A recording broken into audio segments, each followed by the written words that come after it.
son gouvernement, sous-entendu islamique, est considéré comme une obéissance au maître de la charia, qui est Dieu, et non pas au gouverneur en tant que personne. Vous avez ici une confirmation de ce que je vous ai dit au sujet de Qaradawi. Voilà le type de rapport politique qu'il souhaite. Et sur le plan du rapport aux sciences, j'avais évoqué dans mon introduction rapport aux politiques, rapport aux sciences, dans cet essai, le point le plus remarquable, c'est qu'il dit « Les sciences humaines ont échoué ». Pourquoi ont-elles échoué? Elles ont échoué parce qu'elles ont mis l'homme au centre. Ça ne marche pas, ce ne sont pas des bonnes sciences. Pour que ce soit des bonnes sciences, il faut mettre quoi au centre? Dieu. Donc on met Dieu au centre des sciences, et à ce moment-là, on aura de bonnes sciences. Tout le travail de Ranucci, à partir de 2011, pour réactiver, réévaluer la Zaytouna comme lieu de savoir en Tunisie.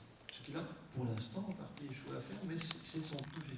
Mais c'est vraiment par là que l'on va pouvoir se développer. Voilà deux exemples de musulmans intégraux qui assument parfaitement ça. Un autre assume moins ce qualificatif d'intégral, c'est Tariq Ramadan. Je vais vous dire juste deux mots, toujours en liant science et politique ici, pour vous donner le positionnement. En matière de science, Tariq Ramadan a publié plusieurs essais sur la tradition, le fiqh, la charia, directement ou indirectement. Qu'est-ce qui est remarquable dans ces ouvrages-là? C'est qu'il n'y a aucune note infravaginale sur toute la production scientifique depuis 2 siècles. Il ignore complètement ça. Ça ne l'intéresse pas. Plutôt, il en a peur. Il ne veut pas travailler avec tout ce qui s'est fait sur l'islam, l'histoire du monde arabe, l'histoire du monde majoritaire. Il ne veut pas travailler là-dessus. Donc, il va utiliser évidemment le texte coranique, le hadith, quelques auteurs du Moyen-Âge, et lui. Il n'y aura rien entre les deux. Et du point de vue politique, juste une citation de 2007, c'est lui qui s'exprime. L'Iran post-révolution, c'est-à-dire post-1979, a établi les principes d'une démocratisation réelle. Donc là encore, ce qui est intéressant, c'est de voir que la démocratisation réelle, pour Tariq Ramadan, c'est ce qui s'est passé en Iran après 1979, à cette réserve près, il est sunnite, il ne peut pas l'accepter, à cette réserve près de l'autorité du juriste théologien. Ça, il faut remettre en question. Du côté des musulmans libéraux, quelques figures là encore. Alors il y avait beaucoup de figures actives et surtout influentes dans la première moitié du XXe siècle. Parmi les noms, j'ai cité tout à l'heure Al-Kawakibi, nous avons Mansour Fahmi, Qasim Amin, Lotfi Sayyid, les frères Ali Mustafa Abdelazik. Ce sont des savants ou des intellectuels qui n'avaient pas forcément le titre de cheikh, mais qui ont joué dans la première moitié du XXe siècle un rôle extrêmement important, qui ont publié en arabe à un moment où l'édition commençait vraiment à être importante. C'est la seconde moitié du XIXe siècle et la première moitié du XXe siècle. Mais, et je vous expliquerai pourquoi dans un instant, à partir de la seconde moitié, du milieu du XXe siècle, ils ont été en grande partie marginalisés. Restent quelques figures. En Tunisie, par exemple, quelqu'un comme Ahmed Talbi. Ahmed Talbi fait partie de ce courant des musulmans libéraux. Et il était très engagé dans le dialogue islamo-chrétien. Et puis autour de 2001, il s'est fâché avec ses interlocuteurs du dialogue islamo-chrétien. Il y a eu des articles extrêmement virulents. Donc, Mohamed Talbi, dans les années 70, 80, 90, était toujours présenté comme le musulman du dialogue islamo-chrétien francophone. Et après 2001, il y a eu une brisure, là, qu'on n'explique pas complètement encore. J'aimerais bien aller interroger Mohamed Talbi pour savoir quels sont les ressorts de ce tournant. Autre exemple, Gamal el-Banna. Gamal el-Banna, petit frère de Hassan el-Banna, qui a fréquenté, sans être véritablement membre, le mouvement des frères musulmans, mais qui s'en est démarqué, et complètement, surtout après l'assassinat de son frère aîné, et qui, dans les années 70-80, a publié, il était plutôt autodidacte, mais a publié un grand nombre de petits ouvrages qui étaient des essais. Nous en avons traduit 2. Un qui s'intitule « L'islam, la liberté, la laïcité » et qui a pour objectif de montrer que dans la tradition musulmane, il n'y a rien qui s'oppose à la liberté individuelle. C'est en ce sens que donc, il se qualifiait lui-même d'intellectuel musulman libéral. Et l'autre qui s'intitule « Janayat Qabila Hadassana », le crime de la tribu des Il nous a été rapporté. Il essaye de déconstruire le système de transmission des hadiths. Un tel m'a dit que, un tel m'a dit que, un tel m'a dit que, un tel m'a dit que, Mohamed a fait ou Mohamed a dit que, en montrant les contradictions qu'il y a dans les corpus de hadiths eux-mêmes. Et donc cet essai a fait beaucoup de bruit en Égypte, où il a paru, et c'est une déconstruction de l'intérieur du hadith. Imam al-Banna dit « Je m'attache au Coran, mais vraiment le hadith. Je remets en question beaucoup de choses. » Et encore plus quand on me dit qu'un hadith a primauté sur un verset coranique. Ce qui existe aussi dans certains courants de la tradition juridique. Plus de manière, dans la génération un peu plus jeune, un Tunisien qui s'appelle Iyad Ben Achour. Iyad Ben Achour a joué un rôle, c'est un juriste, a joué un rôle important, significatif en Tunisie en 2014, 2013, 2014, lors des débats sur la Constitution. Ce qui était en jeu, c'était notamment l'article 6. Et l'article 6 portait sur la question de la liberté de conscience. Ennahda ne voulait pas de cet article 6. Ennahda ne voulait pas de la liberté de conscience. Il disait, nous avons fait suffisamment de concessions, il n'y a pas de référence à la charia dans la Constitution, mais on ne veut pas de Hurriyat al-Dabil dans la Constitution. Hurriyat al-Mu'taqad, Hurriyat al-I'tiqad, on veut bien. Liberté religieuse, doctrinale, parce que ça peut rentrer dans notre cadre. Liberté de conscience, ça sous-entend quoi, liberté de conscience? La possibilité de croire ou de ne pas croire. Et la possibilité de changer de religion. En tout cas, c'est comme ça que cela a été interprété dans la Déclaration universelle des droits de l'homme de 1948. Et donc, Ennahda n'en voulait pas. Mais ça se trouve dans la Constitution tunisienne. Comment ça a été possible? Parce que la veille du jour où il fallait voter, un membre d'Ennahda a accusé d'apostasie un opposant.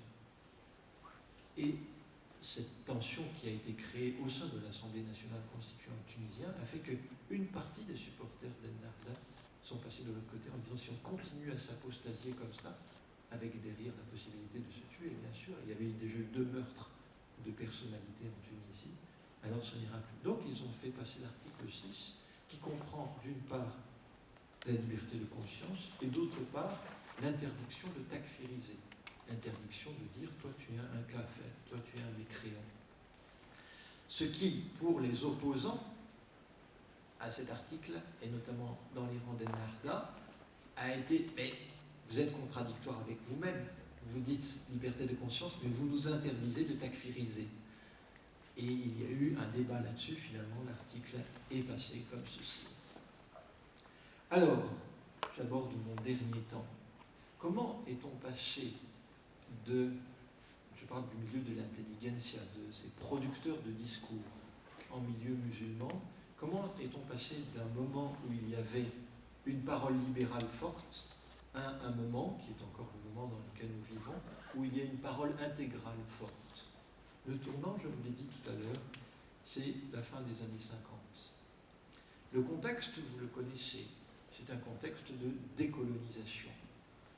France et Grande-Bretagne principalement avaient dominé le monde majoritairement musulman, depuis le Maroc jusqu'à l'Inde, aux Indes à ce moment-là.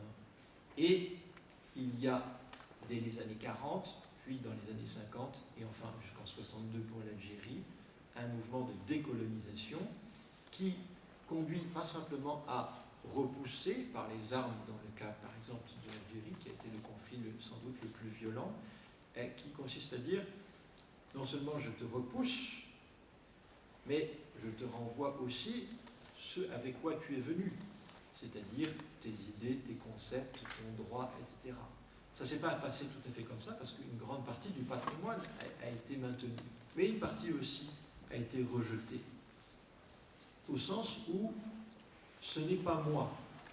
Quand tu me dis liberté individuelle, moi je n'ai pas liberté individuelle dans le texte coranique. Donc je ne veux pas me reconnaître là-dedans.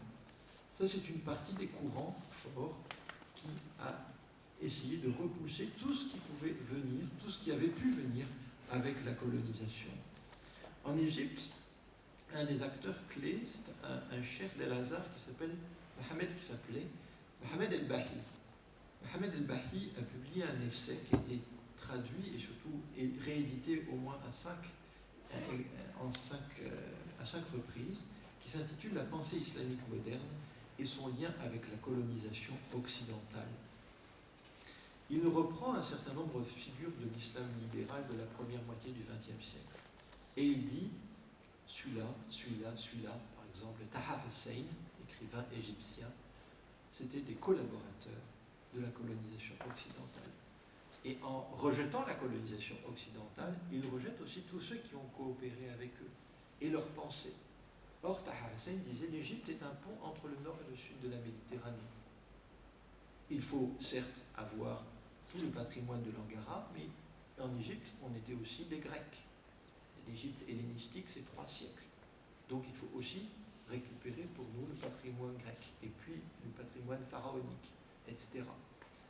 La pensée de Taha Hussein, c'est une cible du cheikh Mohamed El-Bahi. Et, alors vous allez me dire, mais c'est un exemple, non? Parce que Mohamed El-Bahi a été responsable de la formation d'une série de cheikhs, une génération de cheikhs, qui ont eu un rôle très important dans les décennies qui ont suivi.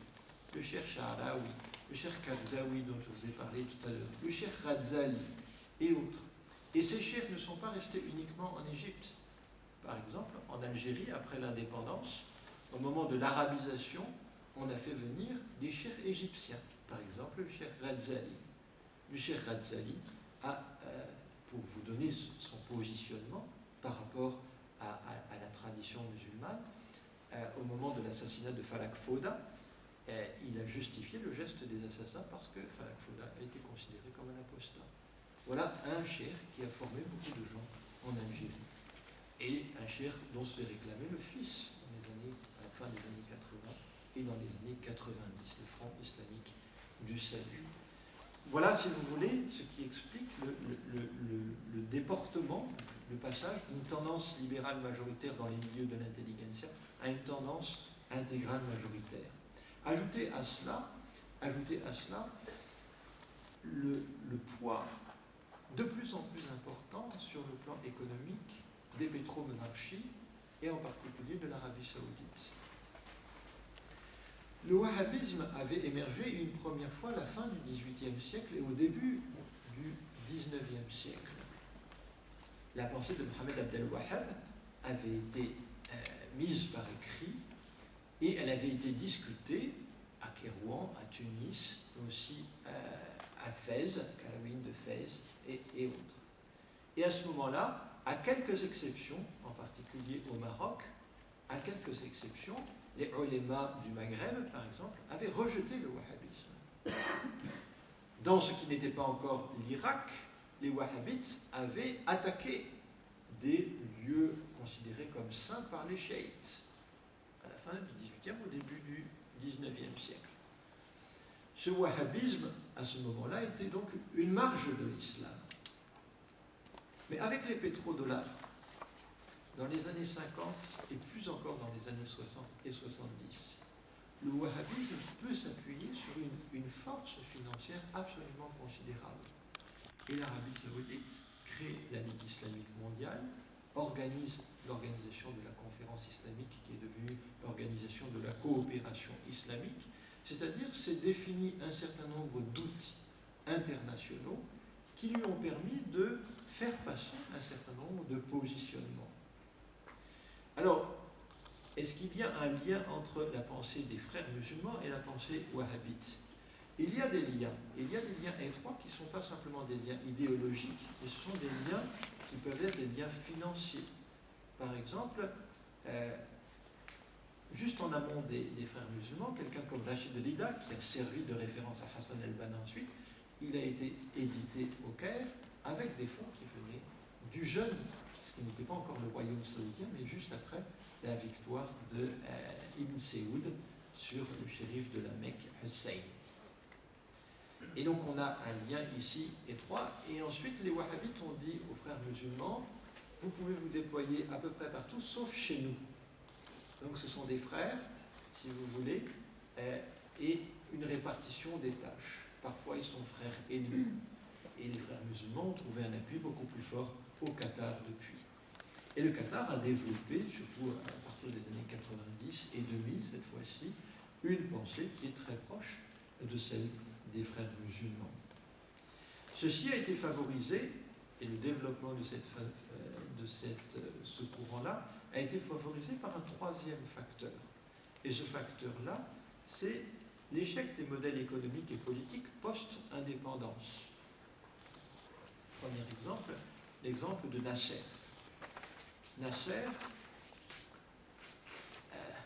est extrêmement populaire en Égypte en 1956 parce qu'il redonne aux Égyptiens une fierté en s'imposant face aux puissances coloniales que sont la France et la Grande-Bretagne. Il dit le canal de Suez, c'est nous qui l'avons construit, même si nous devons payer jusqu'en 1900 les actionnaires jusqu'en 1969, c'est-à-dire 68, 99 ans après l'ouverture du canal de Suez, nous allons récupérer l'argent dès maintenant parce que nous avons donné suffisamment de sang et de sueur pour ce canal-là. Réplique de la France et de la Grande-Bretagne, plus d'Israël d'ailleurs, en 1956. Victoire militaire mais échec diplomatique. L'Amérique, les États-Unis et la Russie, l'URSS, obligent la France et la Grande-Bretagne à se retirer d'Égypte. Et Nasser devient le héros du monde arabe à partir de ce moment-là. Mais il le fait payer cher à l'intérieur de l'Égypte. Il élimine d'un côté les libéraux, il les fait partir à la retraite, ou il les contraint à l'exil, et de l'autre côté, les frères musulmans, qui n'ont pas voulu se rallier à lui. Ahmed el-Bahil, c'était un ex-frère musulman qui s'est rallié à lui, mais beaucoup d'autres n'ont pas voulu se rallier à lui, et il les a mis en prison, torturés et pendus pour certains. Par exemple, Saïd Qutb a été pendu sous Nasser à ce moment-là. Et est-ce que le régime nassérien a réussi sur le plan économique? Pas vraiment. Et sur le plan diplomatique, la défaite de 67 est un traumatisme pour lui. Donc, au bout de 10 ans, le résultat ou le bilan nassérien est un échec. Vers où se tourner quand vous êtes égyptien et que vous avez cru dans Nasser que ça n'a pas marché alors que c'était vraiment lui qui avait rompu avec tout l'héritage colonial? Vous vous tournez, pour une part d'entre vous, en tout cas spontanément, vers ceux qui proposent une autre solution, ceux qui vous disent l'islam ou al-hal, l'islam est la solution. Et ils se sont engouffrés dans cette vague, ce qui a permis le développement des frères musulmans en Égypte, même s'ils n'étaient que tolérés ou s'ils ont été autorisés dans la première partie du mandat de Sadat. Voilà les trois facteurs. Alors, dans ces différentes dictatures, je ne peux pas prendre tous les exemples, il y aurait d'autres cas à traiter. Ce qui s'est passé dans les années 2000, c'est que des puissances extérieures se sont dit on ne peut plus tenir les dictatures telles qu'elles sont. Elles sont impopulaires, dictature de Ben Ali en Tunisie, dictature de Moubarak en Égypte et autres. Il faut voir si dans les oppositions, libérales ou intégrales, il y a des possibilités de contact. Et les États-Unis, par exemple, ont pris contact avec des frères musulmans dès le milieu des années 2000. Ça, on a des traces maintenant écrites de ces contacts-là. Et c'est ce qui fait qu'une partie des frères musulmans ont pu sortir très rapidement après la chute de ces dictateurs en 2011. Ils ont été très gourmands en Égypte. Ils avaient dit on partagera le pouvoir avec les autres. Ils ont remporté les élections législatives. Ils avaient dit au début on ne présentera pas de candidat à la présidentielle, mais ils ont présenté un candidat à la présidentielle qui a remporté le pouvoir, et à ce moment-là, il y a eu une réaction au sein de la société égyptienne en disant on ne veut pas tout le pouvoir aux frères. Et l'armée a joué un rôle, et l'armée a fait un coup d'État appuyé sur une mobilisation populaire. Donc les frères musulmans en Égypte ont été à nouveau réduits à l'impuissance en Égypte, marginalisés, persécutés, chassés même, contraints à se réfugier à l'extérieur. En Tunisie, le scénario a été un peu différent. En Tunisie, le scénario a été un peu différent parce que Ranucci, qui est pragmatique, a vu ce qui s'est passé en Égypte et il a dit « je ne peux pas jouer le rapport de force jusqu'au bout ». Alors il a négocié avec SFC. Il y a eu le vote sur la Constitution dont je vous ai parlé tout à l'heure, puis des élections. Les élections ont été remportées par le parti d'opposition qui s'était constitué, l'Ida Tunis, et ils ont accepté de partager une partie du pouvoir depuis. On ne sait pas ce qui se passera demain, mais en tout cas, c'est la situation un peu différente de la Tunisie et qui vous montre que le cas tunisien est très différent à l'heure actuelle du cas égyptien. Je conclus. On va pouvoir parler du cas syrien, si vous voulez, dans les échanges, mais je préfère conclure maintenant pour pouvoir échanger avec vous. Je conclus avec simplement un exemple pour souligner l'importance du courant intégral aujourd'hui dans le monde majoritairement musulman. Il y a quelques mois, on en avait parlé à cette conférence, au Maroc, des hommes de religion musulmane ont invité des hommes de religion d'autres religions et ils ont signé ensemble un document qui s'appelle la Déclaration de Marrakech. Vous en avez peut-être entendu parler de cette déclaration de Marrakech. Cette déclaration de Marrakech est une manière de faire contrepoids au wahhabisme de la part de sunnites qui disent on ne veut pas du wahhabisme, on ne veut pas encore moins de l'islam tel que Daesh représente l'islam, mais ils ne se situent pas dans le courant libéral.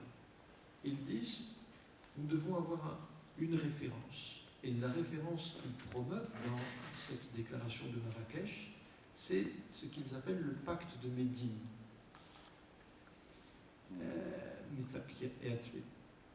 La question, pour nous, historiens, est la suivante. Nous n'avons pas le document source, qui s'appelle Mifakiyat. Nous ne l'avons pas. Nous n'avons que des restitutions postérieures, qui sont convergentes pour certaines, mais qui présentent aussi des éléments de différence. Donc c'est une première difficulté de se référer à un document dont on ne dispose pas la source. Ça, c'est le positionnement de l'historien.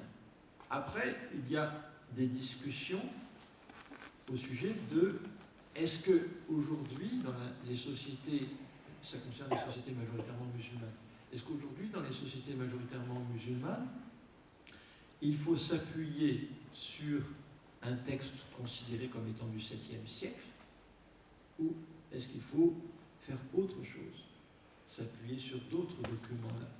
Ceux qui ont signé la déclaration de Marrakech disent oui, on peut s'appuyer sur un texte du 7e siècle. Ce n'est pas simplement s'appuyer là-dessus, c'est dire les hommes de religion associés au milieu académique auront le rôle de bien interpréter ce pacte de Médine. Je vais m'adresser ici à ceux qui connaissent bien la tradition chrétienne. C'est un peu comme si je vous disais aujourd'hui que la référence, ce n'est plus la Constitution de 1958, mais ça va être le Code justinien qui sera régulé par le clergé et le milieu universitaire. Vous mesurez mieux ici la différence qu'il y a entre se référer à un document du 7e siècle et se référer à un document là. C'est ce qui marque la ligne de partage entre une perspective libérale et une perspective intégrale. Je vous remercie.